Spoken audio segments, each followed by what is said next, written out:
मतलब जैसा राजा होगा वैसी प्रजा होगी। मतलब राजा अगर नैतिक है, उदार है, तो प्रजा भी नैतिक होगी, उदार होगी। राजा अगर कनिंग है, धूर्त है, तो प्रजा भी धूर्त होगी। राजा अगर धूर्त है तो प्रजा भी क्या करेगी? टैक्स की चोरी करेगी।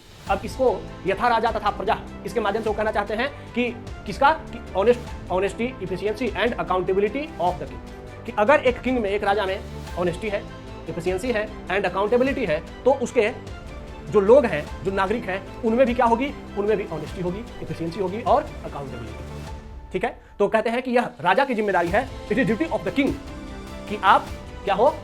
अपने आप में, अपने अंदर ऑनेस्टी, इफिशियंसी एंड अकाउंटेबिलिटी लेकर के आओ, तब लोगों से उसकी उम्मीद है। ओके, फिर ये राज ऋषि का कंसेप्ट लेकर के आते हैं।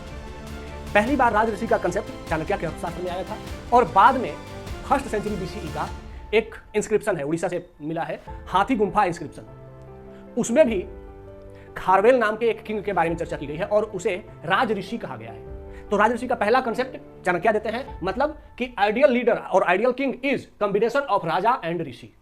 एक आदर्श राजा वह है जिसमें राजा और ऋषि दोनों का गुण हो। जैसे राजा का मतलब कि वह डायनेमिक हो, एक्टिव हो, उसमें लीडरशिप हो और डिसीजन मेकिंग हो, यह राजा का गुण है। और ऋषि का क्या गुण है? कि उसमें स्पिरिचुअलिटी हो, वाइज हो, वेलफेयरिक हो, मतलब कल्याणकार की भावना रखता हो, दया, प्रेम, त्याग, करुणा, ममता रखता हो। ठीक है, और बुद्धिमान भी हो। तो अगर कोई राजा है जिसमें कि राज ऋषि का गुण होना चाहिए, तो वह राजा क्या होगा? उसमें लीडरशिप भी होगी और उसमें धर्म के प्रति आदर भी होगा, उसमें डिसीजन मेकिंग भी होगा और उसमें दया, प्रेम, त्याग, करुणा भी होगा। तो ये कहते हैं कि एक राजा को कैसा होना चाहिए? राज ऋषि का गुण उसमें होना चाहिए, मतलब वह राजा और ऋषि दोनों का गुण होना चाहिए।